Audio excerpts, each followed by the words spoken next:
The Strange Case of Dr. Jekyll and Mr. Hyde by Robert Louis Stevenson. Read by Helga Bragg. Story of the Door. Mr. Utterson the lawyer was a man of a rugged countenance that was never lighted by a smile, cold, scanty, and embarrassed in discourse, backward in sentiment, lean, long, dusty, dreary, and yet somehow lovable. At friendly meetings, and when the wine was to his taste, something eminently human beaconed from his eye, something indeed which never found its way into his talk, but which spoke not only in these silent symbols of the after-dinner phase, but more often, and loudly, in the acts of his life. He was austere with himself, drank gin when he was alone to mortify a taste for vintages, and though he enjoyed the theatre, had not crossed the doors of one for 20 years. But he had an approved tolerance for others, sometimes wondering, almost with envy, at the high pressure of spirits involved in their misdeeds, and in any extremity inclined to help, rather than to reprove. "I incline to Cain's heresy," he used to say quaintly.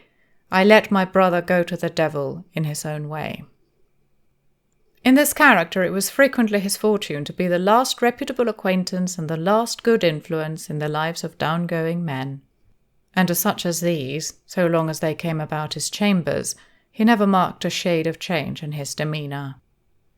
No doubt the feat was easy to Mr. Utterson, for he was undemonstrative at the best, and even his friendship seemed to be founded in a similar catholicity of good nature.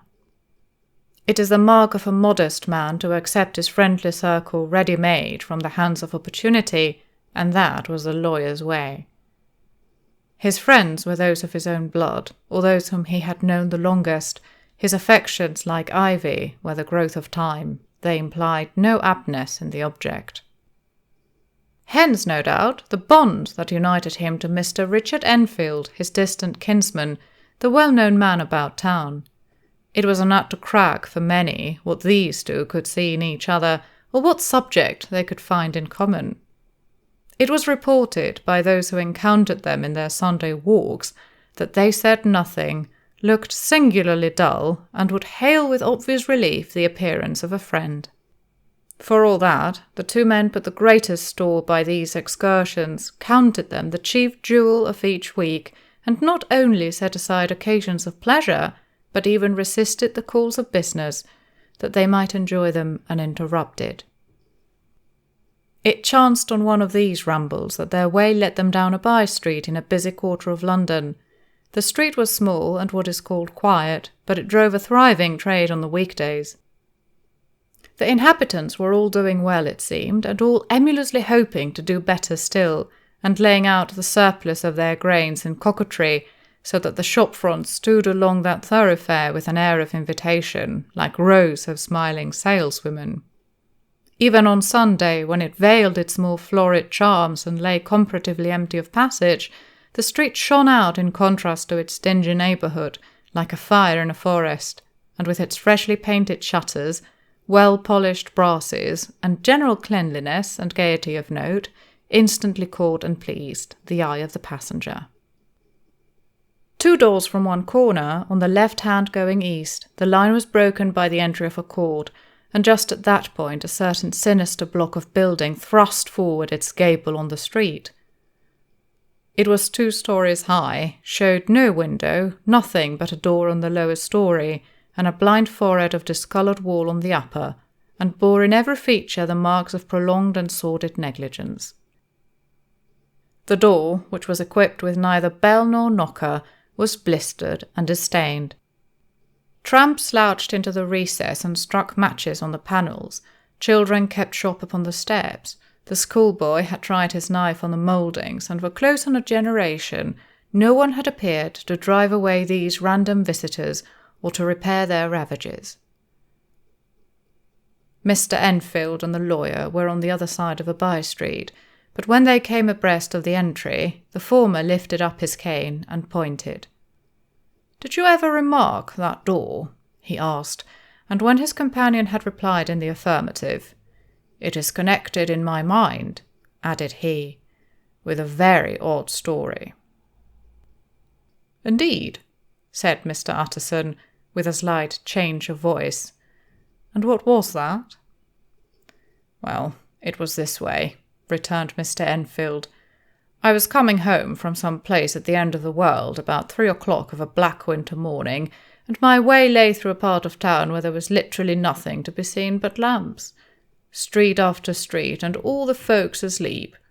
Street after street, all lighted up as if for a procession, and all as empty as a church, till at last I got into that state of mind when a man listens and begins to long for the sight of a policeman. All at once I saw 2 figures, one a little man who was stumping along eastward at a good walk, and the other a girl of maybe 8 or 10, who was running as hard as she was able down a cross street.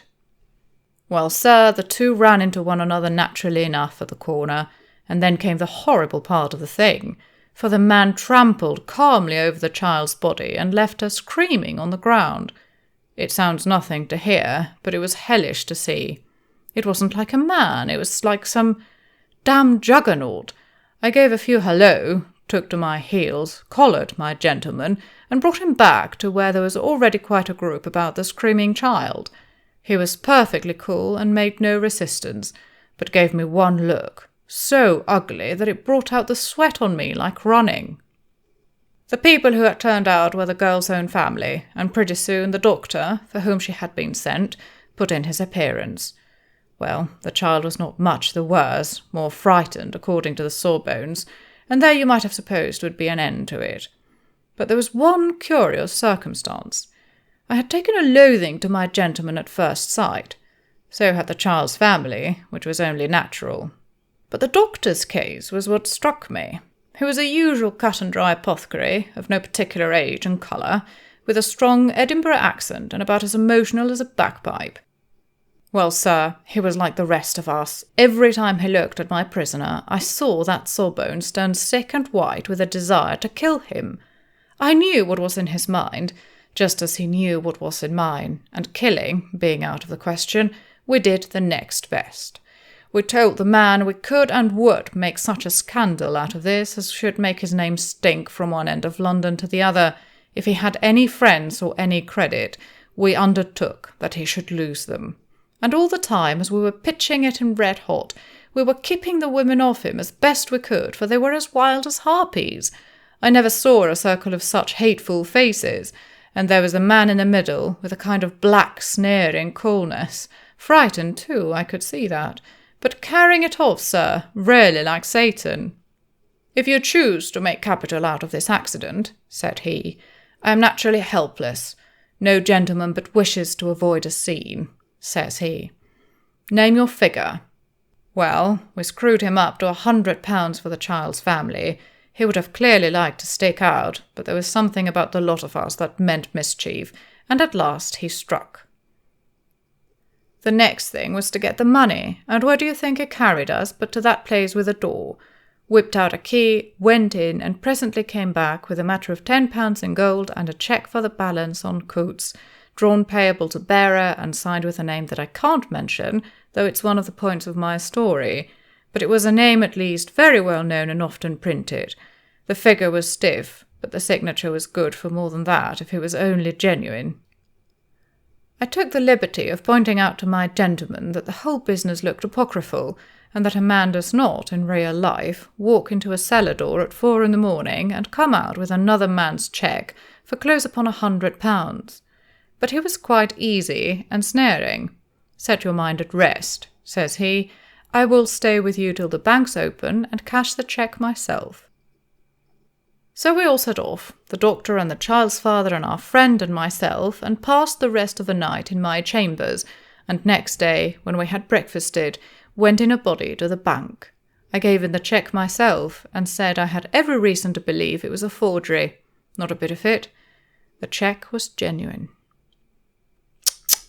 Said Mr. Utterson. "I see you feel as I do," said Mr. Enfield. "Yes, it's a bad story, for my man was a fellow that nobody could have to do with, a really damnable man, and the person that drew the cheque is the very pink of the proprietors, celebrated too, And what makes it worse, one of your fellows who do what they call good. Blackmail, I suppose, an honest man paying through the nose for some of the capers of his youth. Blackmail House is what I call the place with the door, in consequence. Though even that, you know, is far from explaining all," he added, and with the words fell into a vein of musing. From this he was recalled by Mr. Utterson asking rather suddenly, "And you don't know if the drawer of the cheque lives there?" "A likely place, isn't it?" returned Mr. Enfield. "But I happen to have noticed his address. He lives in some square or other." "And you never asked about the place with the door?" said Mr. Utterson. "No, sir, I had a delicacy," was the reply. "I feel very strongly about putting questions. It partakes too much of the style of the Day of Judgment. You start a question, and it's like starting a stone. You sit quietly on the top of a hill, and away the stone goes, starting others, and presently some bland old bird, the last you would have thought of, is knocked on the head in his own back garden, and the family have to change their name. No, sir, I make it a rule of mine. The more it looks like Queer Street, the less I ask." "A very good rule, too," said the lawyer. "But I have studied the place for myself," continued Mr. Enfield. "It seems scarcely a house. There is no other door, and nobody goes in or out of that one, but once in a great while the gentleman of my adventure. There are 3 windows looking on the court on the first floor, none below. The windows are always shut, but they're clean. And then there is a chimney which is generally smoking, so somebody must live there. And yet it's not so sure, for the buildings are so packed together about the court that it's hard to say where one ends and another begins." The pair walked on again for a while in silence, and then, "Enfield," said Mr. Utterson, "that's a good rule of yours." "Yes, I think it is," returned Enfield. "But for all that," continued the lawyer, "there's one point I want to ask. I want to ask the name of that man who walked over the child." "Well," said Mr. Enfield, "I can't see what harm it would do. It was a man of the name of Hyde." Said Mr. Utterson. "What sort of man is he to see?" "He's not easy to describe. There is something wrong with his appearance, something displeasing, something downright detestable. I never saw a man I so disliked, and yet I scarce know why. He must be deformed somewhere. He gives a strong feeling of deformity, although I couldn't specify the point. He's an extraordinary-looking man, and yet I really can name nothing out of the way. No, sir, I can make no hand of it. I can't describe him, and it's not want of memory, for I declare I can see him this moment." Mr. Utterson again walked some way in silence, and obviously under a weight of consideration. "You are sure he used a key?" he inquired at last. "My dear sir," began Enfield, surprised out of himself. "Yes, I know," said Utterson. "I know it must seem strange. The fact is, if I do not ask you the name of the other party, it is because I know it already. You see, Richard, your tale has gone home. If you have been inexact in any point, you had better correct it." "I think you might have warned me," returned the other with a touch of sullenness. "But I have been pedantically exact, as you call it. The fellow had a key, and what's more, he has it still. I saw him use it not a week ago." Mr. Utterson sighed deeply, but said never a word, and the young man presently resumed. "Here is another lesson to say nothing," said he. "I am ashamed of my long tongue. Let us make a bargain, never to refer to this again." "With all my heart," said the lawyer. "I shake hands on that, Richard,"